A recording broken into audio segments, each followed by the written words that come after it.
Этникалық қазақтарға арналған ата жолы картасына өтініш беру жеңілдейді. Бұл туралы Еңбек және халықты әлеуметтік қорғау министрлігі хабарлады.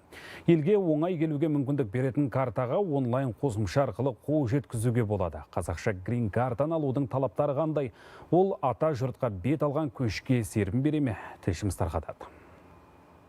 IT саласының маманы Хамза Тілек Моңғолия азаматы, бірнеше жобаның авторы. Елге оралуды көптен бері ойластырып жүрген ол Қазақстанға ата жолы картасымен келу көптен күткен мүмкіндік дейді. Сол Моңғолияда 5 жыл бойы сол жақта кәсіп жасадым. Өзімнің мамандығым бойынша Қазақстанға көшіп келу үшін жоспар жасағанбыз отбасымызбен.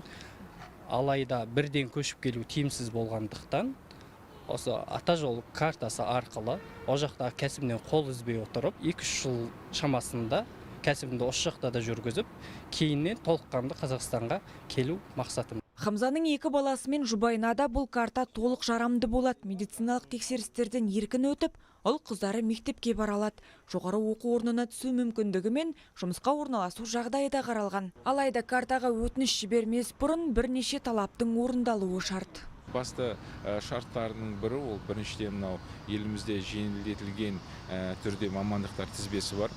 Сол тізбеге ену керек. Екіншіден мынау сол елде тұратын өзінің бір бизнес көзі болу керек. Үшіншісі мынау елімізде тапшы мамандықтар тізіміне ену керек. Картаны алу үшін өзге елдің азаматтығынан шығудың қажеті жоқ. 10 жылға жарамды құжат алдымен 5000 азаматқа табысталады. Бұл туралы министрліктің 2023-27 жылдарға арналған даму жоспарында қамтылған.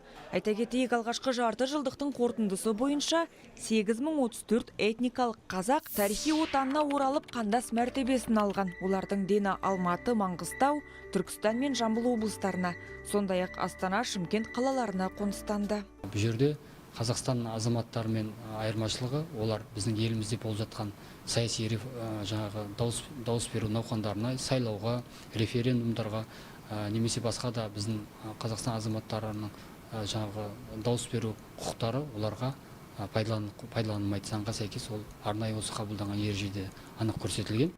Ата жолы картасына құтты мекен мобильді қосымшасы арқылы өтініш жіберуге болады. Құжат 5 күн ішінде қаралады. Барлық талапқа сәйкес келетін қандастарға қазақша грин карта табысталады. Аида Ахметбек, Жанболат Қобдабай, Қазақстан ұлттық арнасы, Астана.